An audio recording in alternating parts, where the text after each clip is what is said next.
So today we are working on proofs part 3, proving angle relationships. Our learning target is I can prove and apply theorems about angles.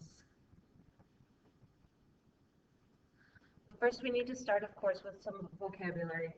The first vocabulary word we're looking at today is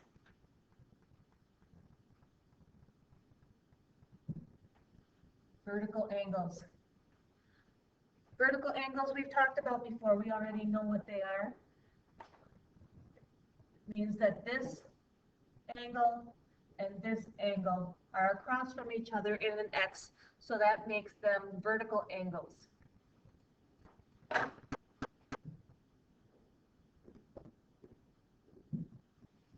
We have adjacent angles. Adjacent angles mean that the angles are next to each other. We have angle 1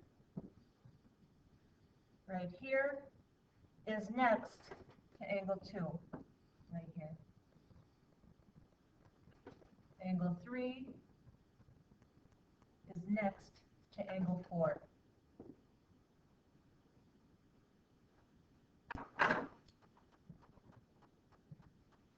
We have complementary angles. That means when you add the two angles up, they equal 90 degrees. Complementary angles are not always next to each other, not always adjacent, like these two. But if you look in the corner here, they add up to 90. They are right angles. Sometimes the angles are separate from each other. But they still equal 90, because this one is marked with a 60, this one is marked with a 30. So if we add 60 plus 30, they equal 90 degrees.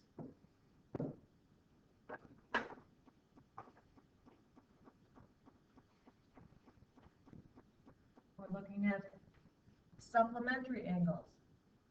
Supplementary angles, remember, are the ones that add up to 180. Supplementary angles here are 3, angle 4. They add up to 180. 130 plus 150. If I move this angle over,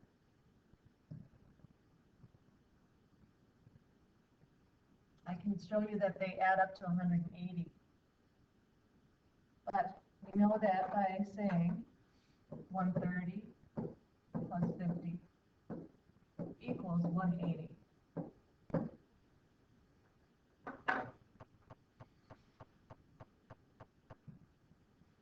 A linear pair, they're special angles. They are supplementary, but they are special because they create a line.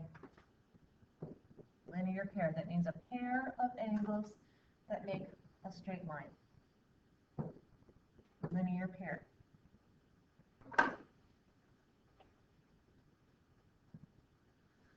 Then we've got inductive reasoning again.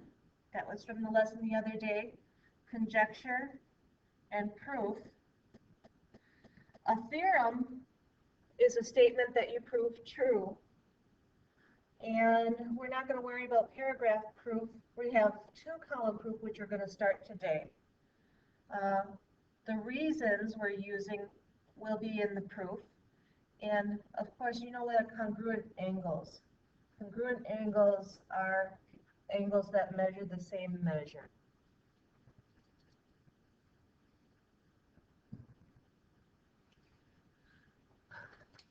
Vertical angle theorem. The vertical angle theorem says, okay, if we have vertical angles here, then they are congruent.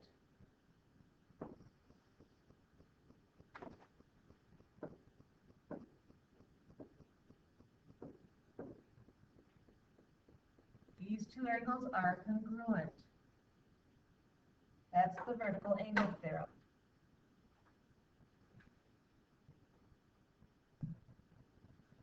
congruent supplements theorem.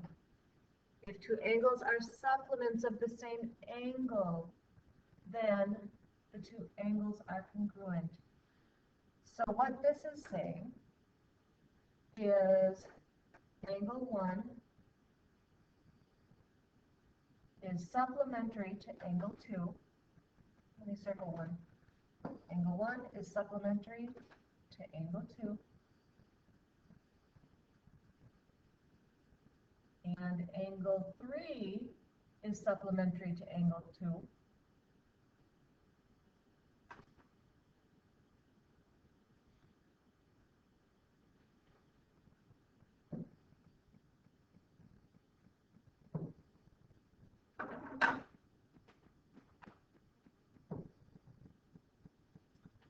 Then, if I show you here, I can move this angle, whoops, not that one. I want to move the angle. That's supplementary, almost supplementary, it's not. But then it says that those two angles are congruent. 1 and 3 would be congruent. Okay. Moving on.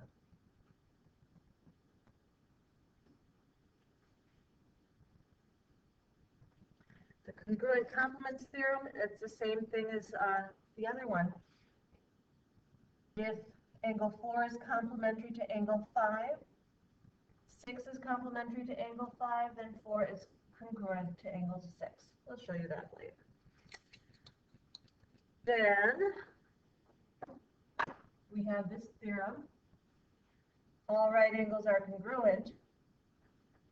Well, that's of course because this is a right angle and this is a right angle. So they're congruent. They both have a 90-degree measure. So angle 1 is congruent to angle 2.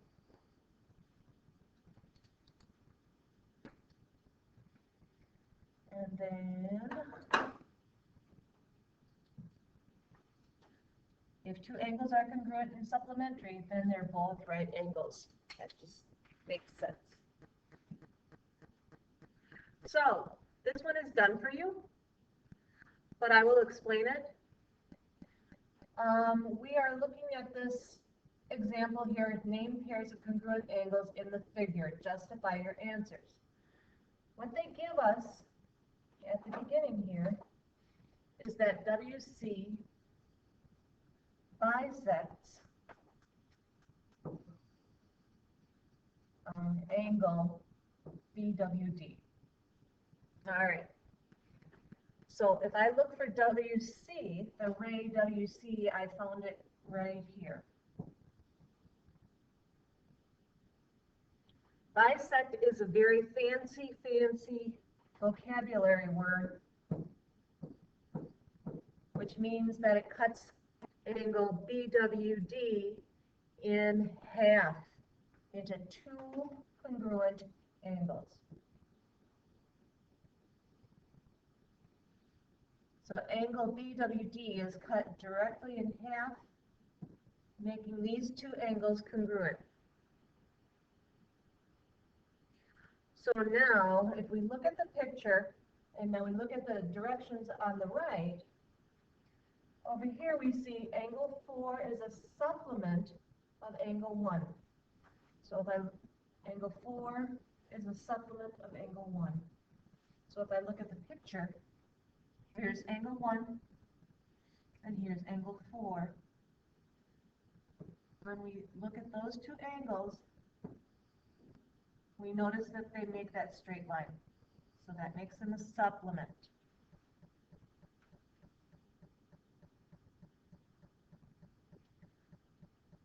Angle 3 is a supplement of angle 2.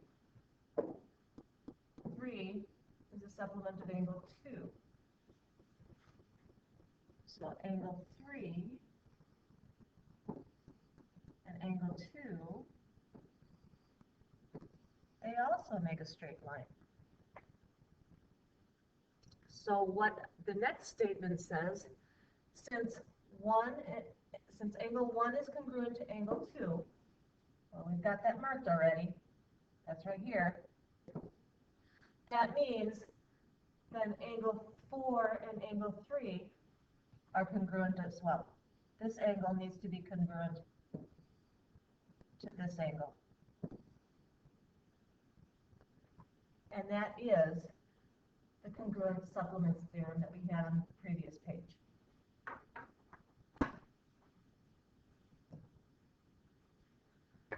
So now we have an empty one, and we need to figure out what we're going to put in this line right here. So it's saying angle 1 is a blank of angle 2. All right, well, let's find angle 1. Angle 1 is right here. Angle 2 is right here.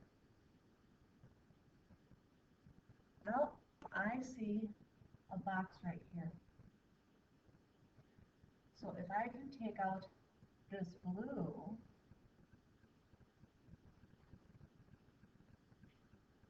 and pull it down here,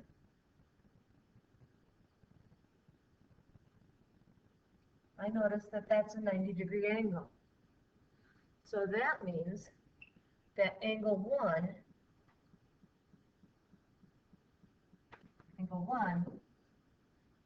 and angle 2, when you add them together, make this 90-degree angle. That means it's a complement. Complement.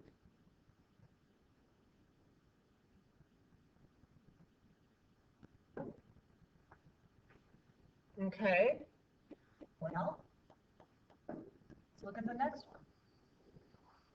one. All right, angle 3 and angle 2. Well, let's look at angle 3.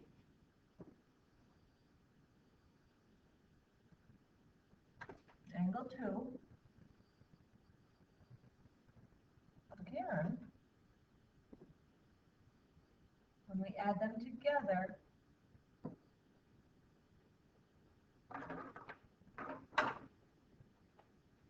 we end up with another right angle. So they are complements of each other.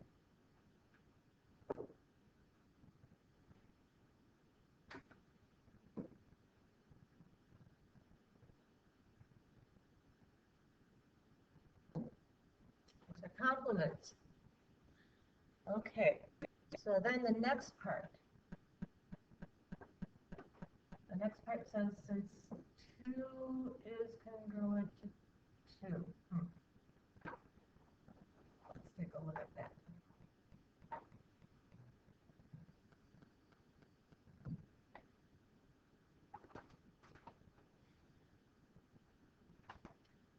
Angle 2 is congruent to angle 2. Well, that seems kind of silly, but no, that's true. 2 is congruent to itself. That's the reflexive property that we learned about the other day. Okay, so 2 is congruent to 2. Then angle 1 is congruent to angle 3. Angle 1 is congruent to angle 3 by the congruent complement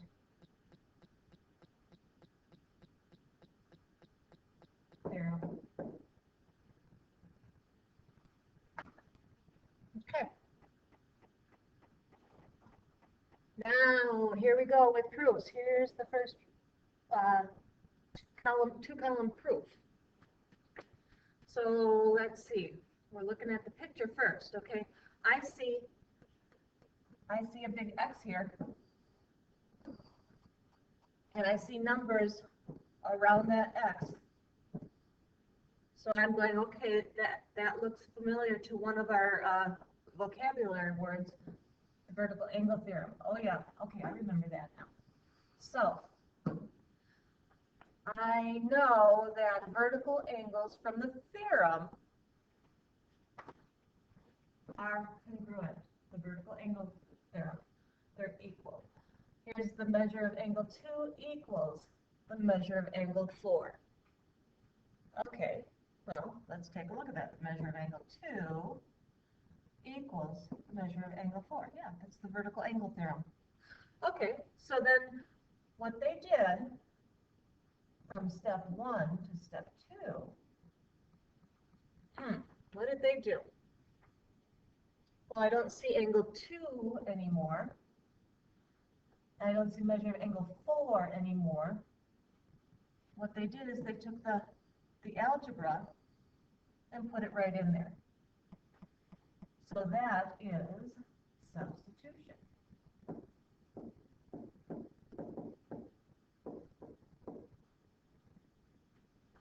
Okay?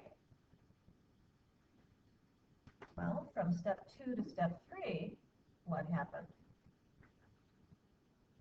I don't see this 2x in there anymore. So and this x, this 4x got smaller. So what did they do? They took away 2x. Took away, subtracted, subtraction.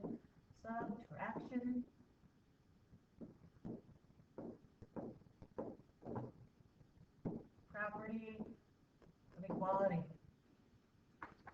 All right. Well, let's look at the next one. This step right here. What happened there? Well, I don't have a 3 anymore. I got this huge number. Oh, look at what they did. They added 101 plus 101. So if they added 101, it would be addition property of equality. And then our last statement, we go from 104 to 52. And 2x to x, that means that they divided by 2. Divided by 2. To get x equals 52. So they divided, which is the division property.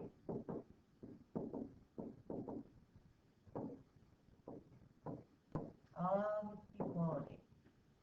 All right, well, that's cool. But I'm not done. I have x, 52, but they asked me to get the measure of angle 2. The measure of angle 2 is right here. So I have to plug it in. So I'm going to take 52. I'm going to start here. 2 times 52 plus 3 equals, okay, that's the measure of angle 2. Now the measure of angle 2 would be, so we multiply this, we just divide it out over there, so it's going to be 104 plus 3 equals 107. That's the measure of angle 2. Okay, cool. So now I'm looking for the measure of angle 3. Well, there's no algebra there. But I do know that measure of angle 2 and the measure of angle 3 create this straight line. And that straight line is going to be 180 degrees. So if I take the measure of angle 2, which is 107, and the measure plus the measure of angle 3, I know it's going to be 180.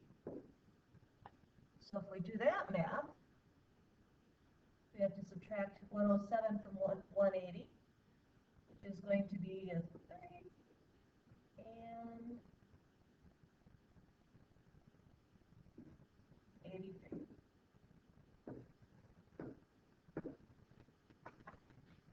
Right? No.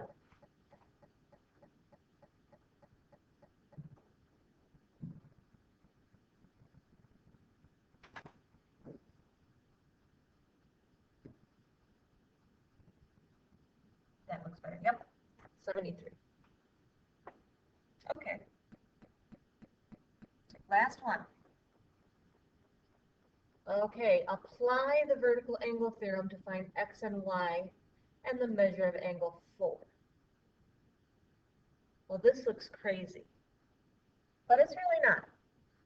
We know the vertical angle theorem,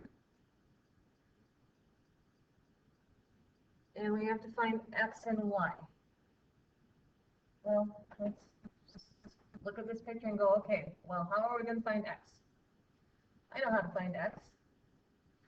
I see x here, and I see x here. Well, those are vertical angles, but I do know that when I put them together, they equal 180. So I can find x.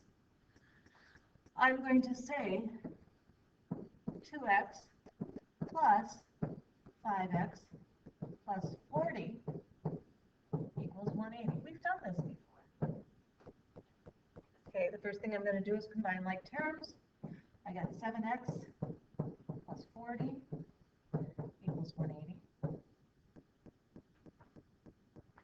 And then I subtract 40.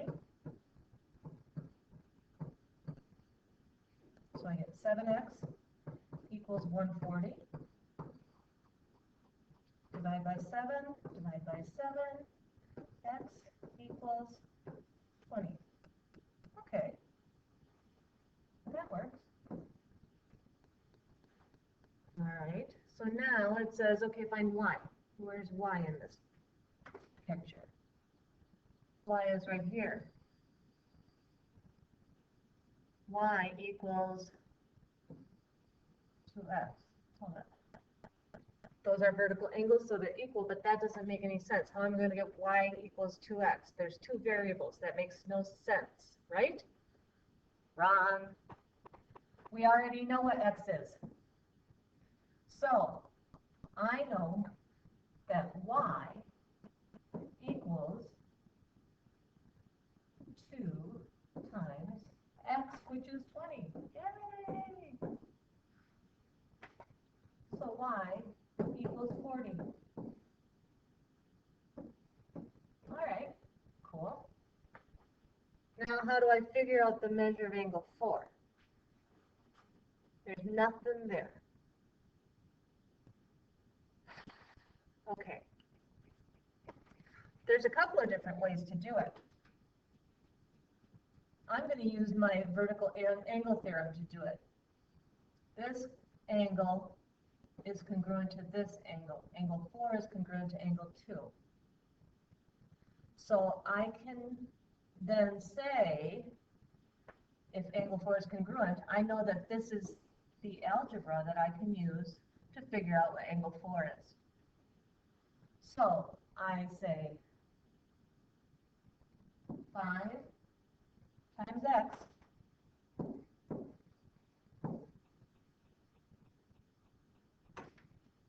plus 40,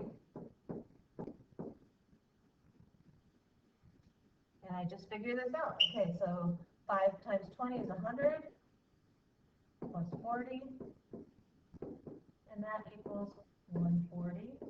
So the measure of angle 4 is 140. Now next week in class, we may show you another way to do that, but this is what using the vertical angle theorem will help you do. Okay, so many of you may feel pretty confident in this. We'd like you to.